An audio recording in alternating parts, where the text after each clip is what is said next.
In this video, we'll discuss how we actually implement Dijkstra's shortest path algorithm, and in particular using the heap data structure, we'll give a blazingly fast implementation, almost linear time.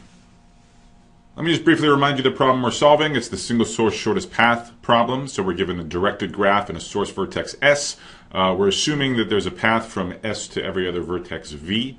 If that's not true, we can detect it with an easy pre-processing step. So our task then is just to find the shortest path amongst all of them from the source vertex S to each possible destination V. Moreover, every edge of the graph has a non-negative edge length, which we're denoting L sub E.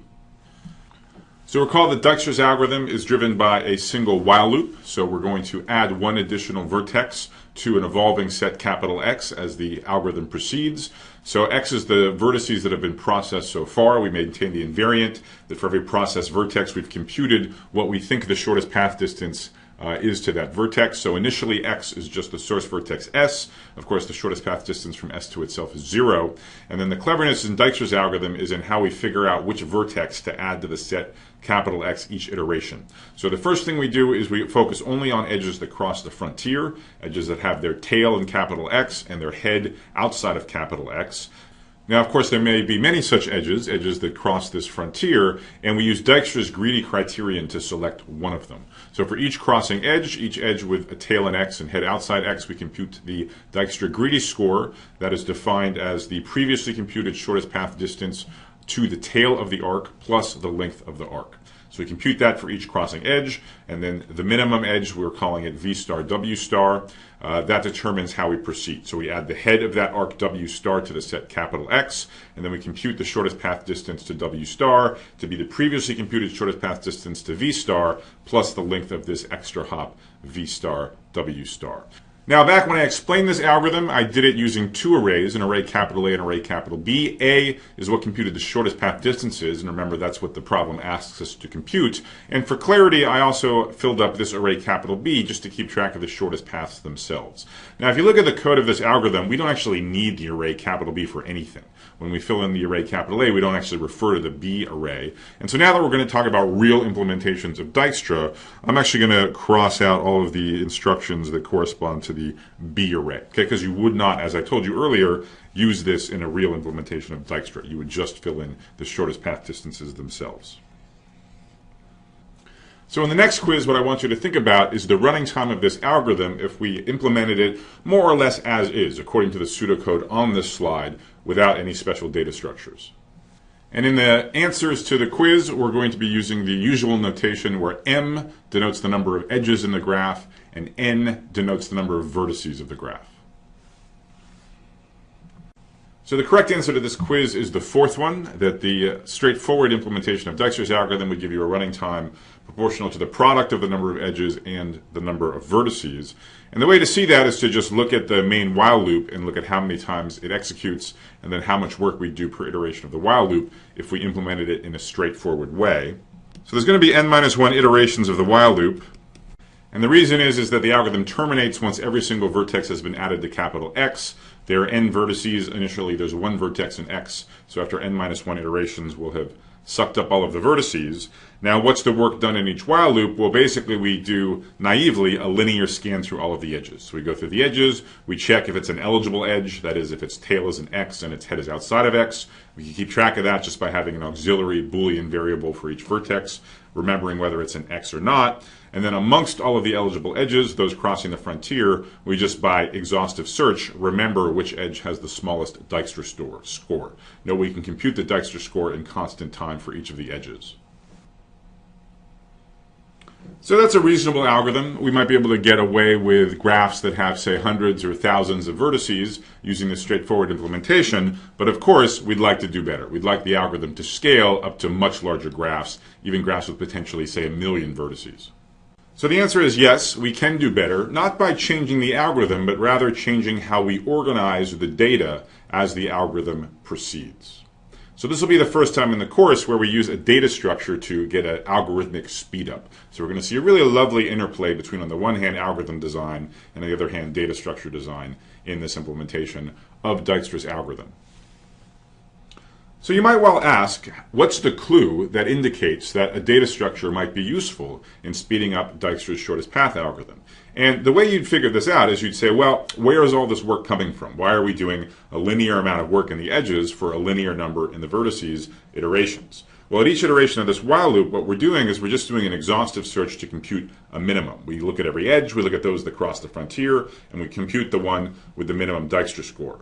So we can ask ourselves, oh, if we're doing minimum computations over and over and over again, is there some data structure whose raison d'etre, whose reason for being, is in fact to perform fast minimum computations?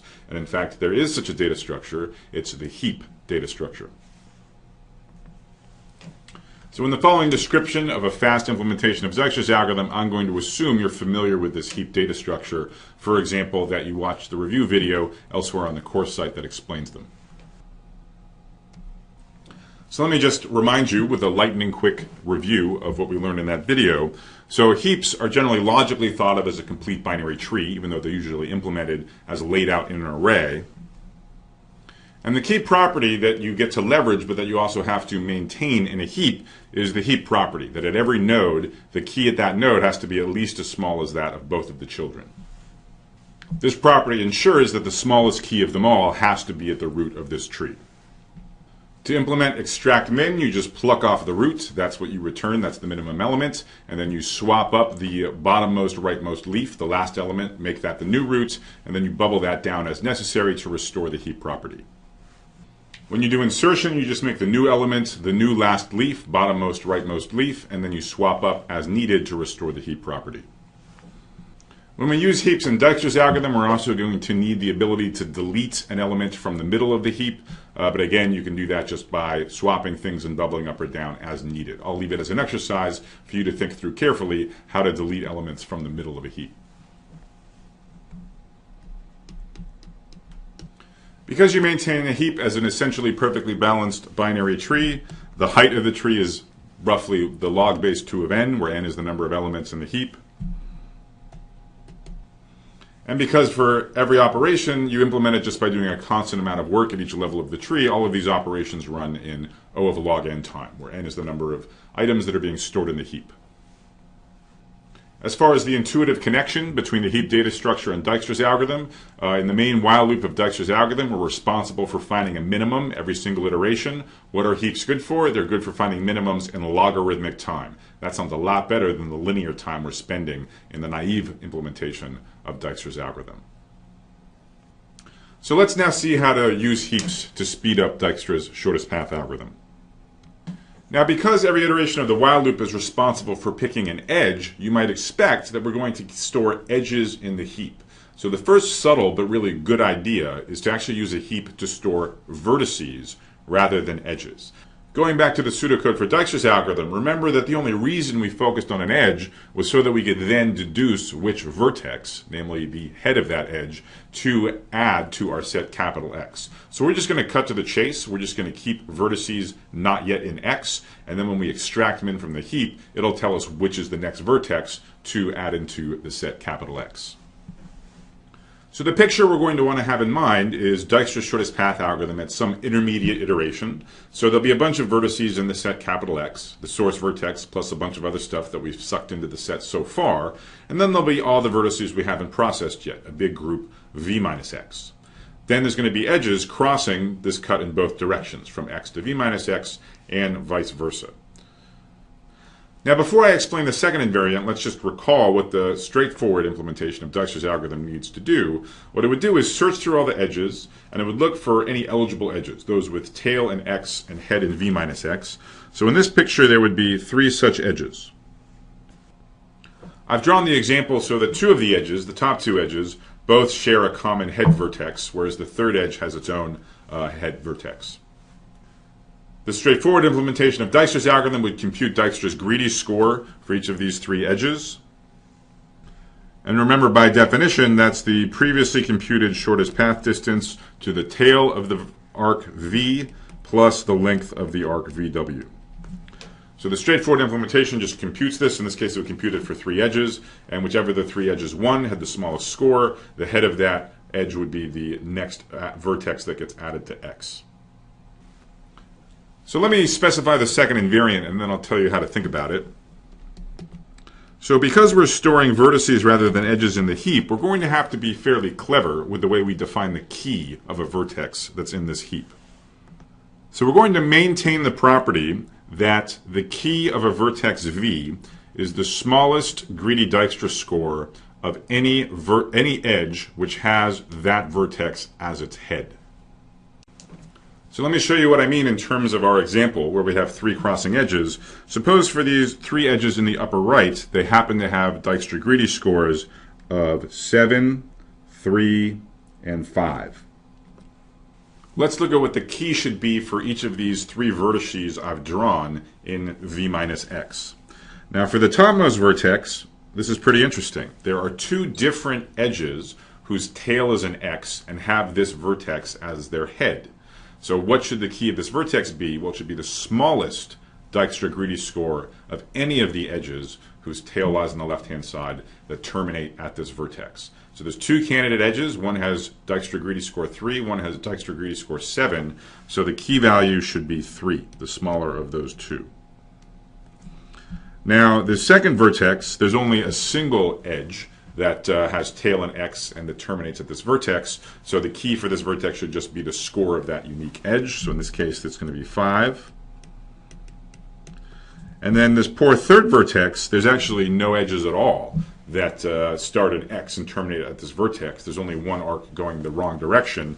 So for any for any vertex outside of X that doesn't have any eligible edges terminating at it, we think of the key as being plus infinity. So the way I recommend thinking about these heap keys is that we've taken what used to be a one-round tournament, winner takes all, and we've turned it into a two-round knockout tournament. So in our straightforward implementation of Dijkstra's algorithm, we did a single linear search through all of the edges, and we just computed the greedy Dijkstra score for each, and we picked the best. So in this example, we would have discovered these three edges in some order. Their scores are 3, 5, and 7, and we would have remembered the edge with score 3 as being the best. That would have been our winner of this winner-take-all tournament. Now, when we use the heap, we're factoring it into two rounds. So first, each vertex in V minus X runs a local tournament to elect a local winner. So each of these vertices in V minus X says, well, let me look at all of the edges for whom I'm the head, and also the tail of that edge is in X. And amongst all of those edges that start in X and terminate at me, I'm going to remember the best of those. So that's the winners of the local tournament of the first round. And now the heap is only going to remember this set of first round winners, right? There's no point in remembering the existence of edges who aren't even the smallest score that terminate at a given vertex, because you only care about the smallest score overall. Now when you extract min from the heap, that's in effect executing the second and final round of this knockout tournament. So each of the vertices of V minus X has proposed their local winner, and then the heap in an extract min just chooses the best of all of those local winners. So that's the final proposed vertex that comes out of the heap. So the point is that if we can successfully maintain these two invariants, then when we extract min from this heap, we'll get exactly the correct vertex, W star, that we're supposed to add to the set capital X next. That is, the heap will just hand to us on a silver platter exactly the same choice of vertex that our previous exhaustive search through the edges would have computed. The exhaustive search was just computing the minimum in a brute force way in a single winner-take-all tournament. The heap implemented in this way chooses exactly the same winner, it just does it in this two-round process. Now in Dijkstra's algorithm, we weren't supposed to merely just find the next vertex W star to add to X, we also had to compute its shortest path distance. But remember, we computed the shortest path distance as simply the Dijkstra greedy score. And here, the Dijkstra greedy score is just going to be the key for this heap. That's immediate from invariant number 2. So we're using the fact here that our keys are, by definition, just the smallest greedy scores of edges that stick into that vertex W star. So it would be, again, exactly replicating the computation that we would have done in the straightforward implementation, just in a much slicker way. Okay? Okay, but we're adding exactly the same vertices in exactly the same order, and we're computing exactly the same shortest path distances in this heap implementation, provided, of course, that we do successfully maintain these two invariants throughout the course of the algorithm. So that is now what I owe you. We have to pay the piper. We've shown that if we can have a data structure with these properties, then we can simulate the straightforward implementation. Now I have to show you how we maintain these invariants without doing too much work. All right, so maintaining invariant number one will really take care of itself. Really, sort of by definition, the vertices which remain in the heap are those that we haven't processed yet, and those are the ones that are outside of capital X. So really the trick is, how do we maintain invariant number two? Now before I explain this, let me point out that this is a tricky problem. Okay, there is something subtle going on. So as usual, I want you to think about this shortest path algorithm at some intermediate iteration. Okay, so take a snapshot. A bunch of vertices have already been added to X. A bunch of vertices are still hanging out in the heap. They haven't been added to X. There's some frontier. There's edges crossing, possibly in both directions. And suppose at the end of a current iteration, we identify the vertex W, which we're going to extract from the heap and conceptually add to the set X. Now, the reason things get complicated is when we move a vertex from outside X to inside X, the frontier between X and V minus X changes. So in this picture, the old black X becomes this new blue X. And what's really interesting about the frontier changing is that then the edges which cross the frontier change. Now, there are some edges which used to cross the frontier and now don't. Those are the ones that are coming into W. Those we're not so concerned with. Those don't really play any role. What makes things tricky is that there are edges which used to not be crossing the frontier, but now they are crossing the frontier. And those are precisely the edges sticking out of W. So in this picture, there are three such edges, which I will highlight here in pink. To see why it's tricky when new edges all of a sudden are crossing the frontier, let's remember what invariant number two says. It says that for every vertex which is still in the heap, which is not yet an X, the key for that vertex better be the smallest Dijkstra greedy score of any edge which comes from capital X and sticks into this vertex V. Now, in moving one vertex into X, namely this vertex W, now there can be new edges sticking into vertices which are still in the heap. As a result, the appropriate key value for vertices in the heap might be smaller now that W has been moved into X. And the candidates for the vertices in the heap whose keys might have dropped are precisely those vertices on the other end of edges sticking out of W. So summarizing, the fact that we've added a new vertex to capital X and extracting something from the heap, it's potentially increased the number of crossing edges across the frontier because the frontier has changed, and therefore for vertices that remain in the heap, the smallest greedy score of an edge that sticks into them from the set X might have dropped. So we need to update those keys to maintain invariant number two. Now, that's the hard part. Here's what we have going for us. We've damaged the keys perhaps by changing the frontier, but the damage is local. We can understand exactly whose keys might have dropped. So as suggested by the picture, the vertices whose keys we need to update are precisely those at the head of edges that stick out of W. So for each outgoing edge from W, the vertex we just extracted from the heap, we need to go to the other end of the edge and check if that vertex needs its key to be decreased. So here's the pseudocode to do this. So when we extract a vertex W from the heap, that is, when we conceptually add a new vertex W to the set X, thereby changing the frontier, we say, well, we know the only vertices that might have to have their key changed. They're the ones on the other side of these outgoing arcs from W. So we just have a simple iteration over the outgoing edges WV from the vertex V. Now, I haven't shown you any edges in the picture like this, but there might well be some edges where the head of the arc V is also in the set X, has also already been processed. But anything in X is not in the heap. Remember, the heap is only the stuff outside of X. So we could care less about stuff outside of the heap. We're not maintaining their keys. So we do an extra check if the head of this edge is in fact still in the heap, that is, if it's not in X. So in the picture, for example, this would be true for all three of the vertices that are on the other end of arcs pointing out of W. And for each of these vertices v, we update its key. And the way we're going to update its key is we're just going to rip this vertex out of the heap. We're going to recompute its key in constant time, and then we're going to reinsert it into the heap. And since all heap operations take logarithmic time, this key update will be logarithmic time. As an additional optimization, I want to point out that if one of these vertices v's key does change, it can only change in one way. So remember, what is the key? The key is the smallest greedy Dijkstra score of all of the edges that start next and stick into this vertex. So that's the local tournament or the first round tournament happening at this vertex v. Now the only thing which has changed before and after we added this vertex w to x is that now one new edge is sticking into this vertex v. All of the old edges sticking into it from x are still sticking into it, and now there's one extra candidate in its local tournament, namely this edge wv. So either wv is the local winner, either it has the smallest Dijkstra greedy score of them all that terminated this vertex, or it doesn't, in which case the previous winner is still the new winner. So that is, the new key value can only be one of two things. Either it's the old key value, that's the case where this extra entrant, the edge from W to V, is irrelevant, or if it's changed, it has to have changed to the greedy Dijkstra score of this edge WV. And the formula for that is the shortest path distance that we just computed for W, where W is, has been processed at this point, plus the length of the direct arc from WV.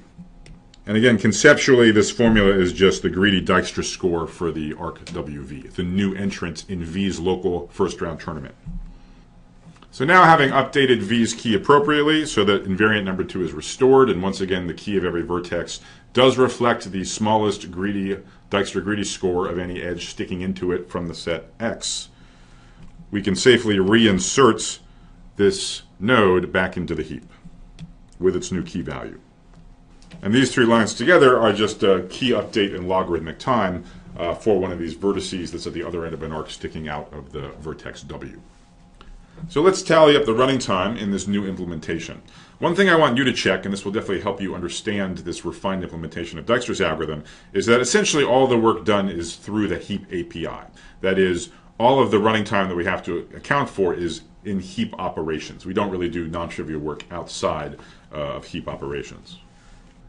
And again, recall that the running time of any heap operation is logarithmic in the number of elements in the heap. Our heap is storing vertices. It's never going to have more than n things in it, so the running time of every heap operation is big O of log n. So what are the heap operations that we do? Well, we extract min, and we do it once per iteration of the while loop. So there's n-1 iterations of the while loop, just like before, but now instead of doing an exhaustive search through the edges, we just do a simple extract min from the heap, and it gives us on a silver platter the vertex that we should add to X next.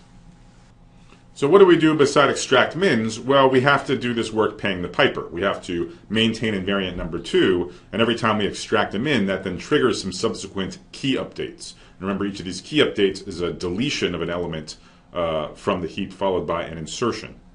So how many deletions and insertions do we do? Well, at first this might seem a little bit scary, right? Because we do a roughly linear number of extract mins, and a vertex might have as many as n-1 outgoing arcs. So it seems like a vertex could trigger as many as n-1 key updates, which is theta of n heap operations. And if we sum that up over the n iterations of the while loop, that would give us n squared heap operations.